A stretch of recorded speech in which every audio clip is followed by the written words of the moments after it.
Hello friends, আজকে আবার আরেকটা নতুন ভিডিও নিয়ে তোমাদের সামনে চলে এসেছি। আজকে এই ভিডিওটা শুরু করছি হলো জলপাইগুড়ি জেলার ময়নাগুড়ি যে জায়গাটা রয়েছে তার থেকে ঠিক 7 থেকে 8 কিলোমিটারের দূরত্বে এই মন্দিরটা রয়েছে। তোমরা হয়তো অনেকেই এখানে গেছো, দেখেই হয়তো তোমরা যারা যারা গেছো নিশ্চয়ই বুঝতে পারছো। এটা হলো জরদা নদীর ধারে কিন্তু এই মন্দিরটা স্থিত। আর এই মন্দিরটাকে নাম কি বলো তো? এই মন্দিরটার নাম হলো জল্পেশ মন্দির, যেটা হলো ভ্রামরী শক্তিপীঠের ভৈরব হলেন জল্পেশ। তা আজকের ভিডিওটা কিন্তু এই জল্পেশ মন্দির থেকেই আমি শুরু করছি।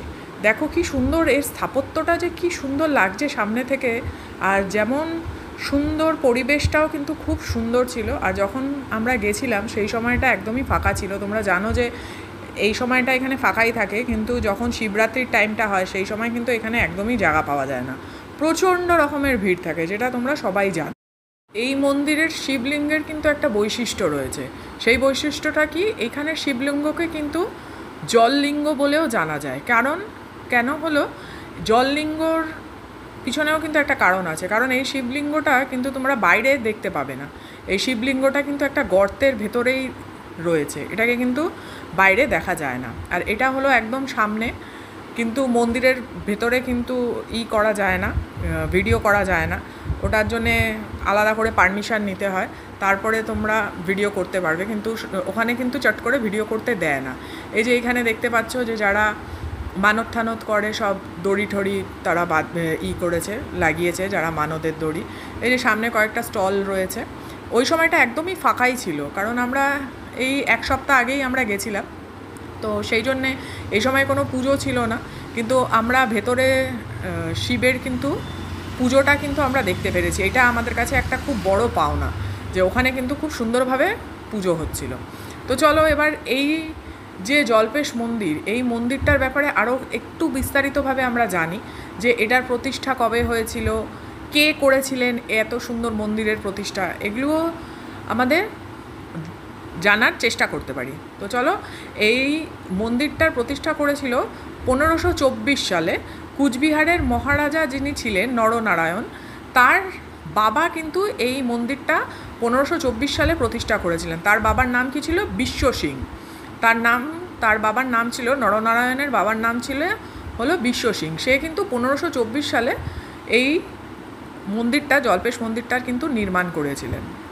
তারপরে কিছু সময় যাওয়ার পর কিন্তু আবার 1563 সালেও কিন্তু এই মন্দিরটার কিন্তু আরেকবার পুনর্নির্মাণ করা হয়েছিল, কারণ অনেক জায়গায় ভেঙে গেছিলো বা অনেক কিছু হয়তো নতুনভাবে করার চেষ্টা করেছিল। এই যে এখানে দেখতে পাচ্ছ শিব চতুর্দশী গেট, এদিক দিয়েও এটা হলো মন্দিরটার পিছনের রাস্তা। কিন্তু এই সময় একদমই ফাঁকা দেখছো। আর এটা হলো একটা নদী, যেই নদীটার নাম তোমাদের আমি বললাম। তো এই এখন একদমই ফাঁকা ছিল, কিন্তু এই সব রাস্তা কিন্তু একদম পুরো ভরা থাকে একেবারে একদম। এই মন্দিরে কিন্তু সব থেকে বড় উৎসব কি হয় জানো? এটা আলাদা করে বলার কিছুই নেই, যেহেতু শিবলিঙ্গ রয়েছে, শিব মন্দির যেহেতু, তাই জন্য মহাশিবরাত্রি কিন্তু এইখানে সব থেকে বড় উৎসব। জুলাই আগস্ট মাসে বলো কি, মোটামুটি তোমার ফেব্রুয়ারি মাস থেকেই ধরতে পারো, ফেব্রুয়ারি থেকে আগস্ট মাস অবধি এই মন্দিরটায় কিন্তু প্রচণ্ড রকমের ভিড় থাকে। প্রচুর তীর্থযাত্রীরা কিন্তু আসেন তীর্থ করতে। এইখানে মেলাও বসে, বড় রকমের কিন্তু এখানে মেলাও হয়। আর এখানে কিন্তু আচ্ছা, আর একটা কথা তোমাদেরকে বলে রাখি, এই মন্দিরে কিন্তু যখন ঢুকবে তখন কিন্তু 20 টাকা করে টিকিট নেয়, ঠিক আছে?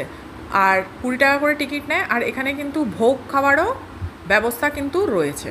এই যে এই চাতালটা যে দেখতে পাচ্ছ, চলো আর একটু এগিয়ে তোমাদেরকে আমি দেখাচ্ছি। এই যে সামনের যে সিমেন্টের পুরো চাতালটা দেখতে পাচ্ছ, এখানে কিন্তু যখন তীর্থযাত্রীরা আসে ওই শিবরাত্রির সময়, তখন কিন্তু সবাইরা এখানে রেস্ট করার কিন্তু এখানে জায়গা রয়েছে। ফ্যান ট্যানও কিন্তু এখানে রয়েছে, ফ্যানের ব্যবস্থা আছে, শোয়া টোয়ারও ব্যবস্থা আছে। আর ওই বিল্ডিংটা যে দেখতে পাচ্ছ, সেই বিল্ডিংটা হলো তোমার ভোগ যখন বিতরণ করা হয়, ভোগ বিতরণের জন্যে ওখানে একটা সিঁড়িও রয়েছে, পুরো মন্দিরের সাথেই কানেক্ট করে, পুরো ওই বিল্ডিংটার সাথে কানেক্টেড হয়ে যাচ্ছে, যে ডাইরেক্ট পুরো যাতে মহাশিবরাত্রি বা এমনি সময়ও ওখানে গিয়ে কিন্তু পুণ্যার্থীরা ওখানে বসে কিন্তু ভোগও নিতে পারে। আর সব সময়ই ভোগের ব্যবস্থা রয়েছে। 12:30 দুপুর 12:30 থেকে কিন্তু এখানে ভোগ বিতরণ করা হয়। এই সময়টা একদম ফাঁকাই ছিল, কিন্তু শিবরাত্রির সময় কিন্তু প্রচণ্ড রকমের এখানে ভিড় থাকে।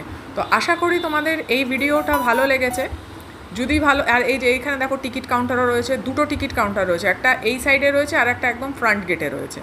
আর যদি তোমাদের আমার ভিডিওগুলো ভালো লাগে তাহলে অবশ্যই আমাকে সাপোর্ট করো, যাতে আমি এরকম নতুন নতুন জায়গার ভিডিওগুলো তোমাদের সামনে নিয়ে আসি।